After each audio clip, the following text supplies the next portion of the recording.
Tomas Hertl will miss the next two games. That means we will not see him until after the Christmas break for San Jose. And it's just interesting. We'll give our full thoughts on this momentarily. He's never had a suspension before. It feels weird to say.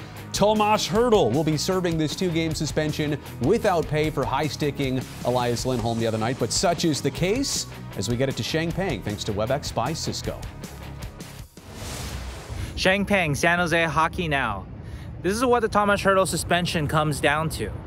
If Hertl had hit Lindholm in the head with, say, a glove out of retaliation, we wouldn't be talking about any kind of suspension. Simply, you cannot use your stick that way. You cannot use your stick as a weapon high just because you're mad. Worst case scenario, you don't want another Marty McSorley, Donald Brashear. The league has actually been very consistent on this point this year. Evgeny Kuznetsov got 1 game for a high stick on Kyle Burroughs. Pierre Engvall got 1 game for a high stick on Sean Durzi, both retaliation. These suspensions aren't just about the high head contact too. I know that Mason Shaw got away with a head hit on Radim Šimić earlier this year, Ryan Carpenter on Nico Sturm. And I do think that Shaw should have been suspended. But those were both hockey plays gone wrong. What Hertl did wasn't a hockey play. Once again, it's using your stick as a weapon high because you're mad. The league doesn't want to open up a can of worms where players think that it's okay to retaliate with your stick in that area just because you're upset.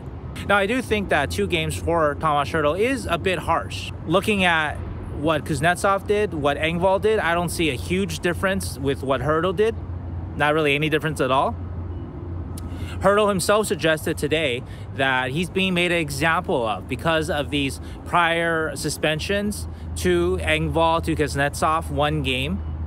He's being made an example of to really drive that point home that these kind of uses of your stick are not acceptable. Okay, where do we begin with this? Number one, I don't think anybody can defend what Hertl did. You can't use your stick as a weapon, Sheng. I totally agree with that. On the flip side, though, if we're saying that a hockey play is the retaliation here, let's say that Hertl takes those 2 cross-checks, which should have been an initial penalty. They weren't. Let's say Hertl decides on that shift later on to go up high on Lindholm, deliver a headshot that knocks Lindholm out for, I don't know, a week to 10 days or 2 weeks, something like that. That's what we want in hockey. We'd rather prefer the hockey headshot rather than... I mean, was any damage to Lindholm going to come because of that high stick? Granted, if he hit him in the face, that would be terrible. That would be bad. He didn't on purpose. I would prefer he hit him in a padded place. But again, you can't defend Hertl here entirely at all, no question. But I think the 2-game suspension comes out of nowhere. Well, I think, and I know that our program isn't long enough to talk about this at length and how we actually want to.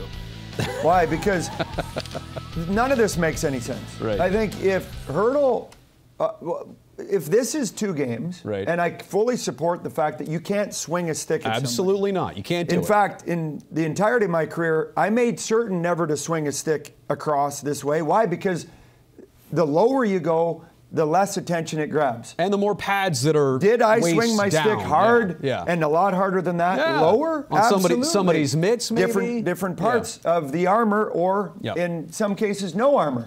The reality of it is the NHL has to figure out internally what they want to set the standard as. And right now there is no standard. It matters who you are, matters very heavily in some cases, which I would disagree with, some guys with priors. Well, at some point, where does this continue or not continue? What's Hertl's track record? More than 600 games played, has never crossed a line like this I've never seen him do anything like that. I mean, a fine, I would be fine with a fine. $5,000, that sends a message. Even 1 game, I'd probably let it pass.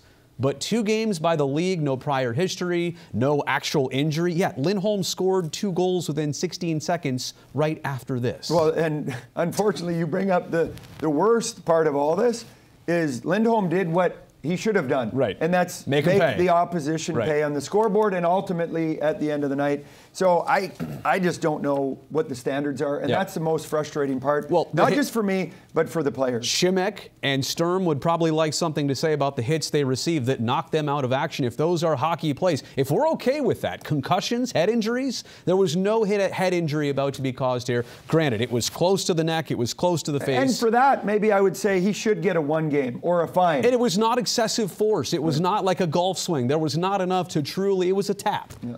And this isn't even. You can't do it, but homers. It was still a tap. Like, just be consistent across the board, which they're not. I'm just mad.